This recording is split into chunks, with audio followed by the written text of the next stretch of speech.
Daddy నాకు sports bike కొను daddy, కాలేజీకి ఎట్లా పోవాలని పోరలు. గా పాత బండి మీద ఎన్ని రోజులు పోతారు, ఊకూకే రిపేర్లు అవుతుండే, కొత్తది కొనుక్కుంటే కాదా. చిన్న కారు అమ్మేసి పెద్దది తీసుకుందాం, గిట్లనే దూరం పోవాలంటే తిప్పలైతలేదా. ఇగో గిట్లనే అంటుంటారు. సరే చూద్దామని షోరూమ్ పోయి బండ్లు బేరం చేస్తుంటారు.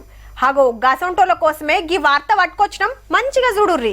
రిజిస్ట్రేషన్ల ఛార్జీలు పెరుగుతున్నాయి, లైఫ్ టైం ట్యాక్స్ అని ఉంటది కదా, పెంచింది రవాణా శాఖ. బండిల్వని బట్టి పన్ను. బైక్ రేటు లక్షలోపు ఉంటే ఏంలే, అంతకు మించితే 130 రూపాయల లైఫ్ ట్యాక్స్. మునుపు 12 రూపాయలుంటే ఇప్పుడు 15 రూపాయలు చేసిండ్రు.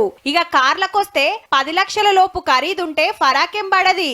ఇక 20 లక్షల వాటికి మునుపు 100కి 17 రూపాయలుంటే ఇంకో రూపాయి పెరిగింది.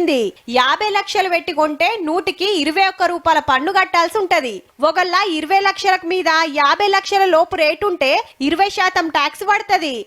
నాకు నంబర్ ప్లేట్ కావాలి, నా కారుకు ఇది కావాలని పోటీలు పడుతుండే వరకు రేటు పెరిగింది. బగ్గ డిమాండ్ ఉన్న ఫ్యాన్సీ నెంబర్ 4 9లు కావాలంటే 1,50,000 కట్టాలి. మరి మునుపు ఉత్త 50,000. ఇట్లా నెంబర్ను బట్టి ఒక్కొక్క దానికి ఒక్కో రేటు. ఏగ్గా పైసలతోటి ఇంకో బండే వస్తుంది అనిపిస్తుందిలే, కానీ బండ్ల లైఫ్ ట్యాక్స్ చూస్తే సప్పుడు గంట ఛార్జింగ్ బండ్లు కొన్నది నయం పోర్రి.